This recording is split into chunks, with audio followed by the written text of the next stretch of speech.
Hi అండి. Welcome to Mahi star kitchen. ఈరోజు మనం పుదీనా రైస్ ఎలా చేయాలో చూద్దాం. ఒక పెద్ద గ్లాస్ వరకు బాస్మతి రైస్ తీసుకున్నానండి. మీరు కావాలంటే నార్మల్ రైస్ కూడా తీసుకోవచ్చు. ఇవి ఒక అర కేజీ వరకు ఉంటాయండి. ఈ రైస్ని కడిగి 2 సార్లు ఒక అరగంట వరకు నానబెట్టాలండి.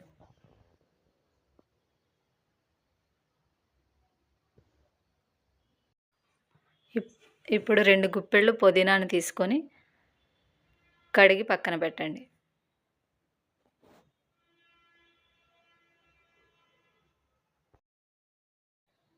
ఇప్పుడు కడిగిన పుదీనాను మిక్సీ జార్‌లోకి తీసుకోండి. దానిలోనే కొంచెం కొత్తిమీర కూడా కాడలతో సహా వేసుకోండి. కొంచెం అల్లం, ఒక 10 వెల్లుల్లి రెబ్బలు, పచ్చిమిరపకాయలు మొత్తం వేసి గ్రైండ్ చేయండి పేస్ట్ లాగా.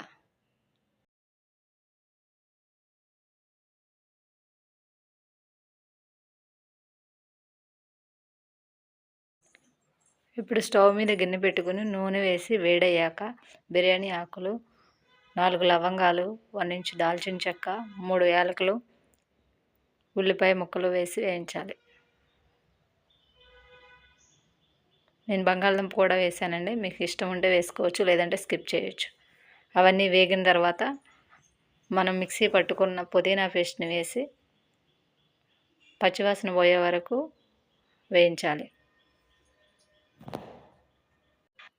పుదీనా కూడా బాగా వేగిన తర్వాత వాటర్ తీసుకుందామండి. నేను 1 గ్లాస్ బియ్యం తీసుకున్నా కదా, గ్లాస్ బియ్యానికి 2 గ్లాసుల వాటర్ అండి. ఏ గ్లాస్తో అయితే బియ్యం తీసుకున్నామో ఆ గ్లాస్తోనే వాటర్ 2 పోసుకోవాలండి.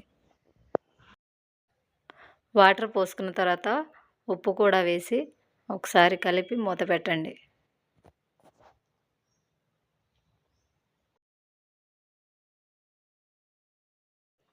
ఎసరు బాగా మరిగిన తర్వాత మనం కడిగి పక్కన పెట్టుకున్న బాస్మతి రైస్ని తీసుకొని ఎసరులో వేసి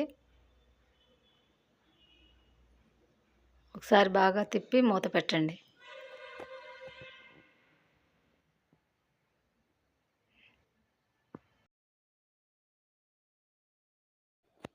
ఇప్పుడు మూత తీసి స్టవ్ని హై ఫ్లేమ్లో పెట్టి ఎసరంతా ఎగిరిపోయే వరకు ఉడికించండి. ఎసరంతా ఎగిరిపోయిన తర్వాత స్టవ్ని లో ఫ్లేమ్లో పెట్టి సిమ్లో పెట్టి బాగా మగ్గించితే పుదీనా రైస్ రెడీ అండి.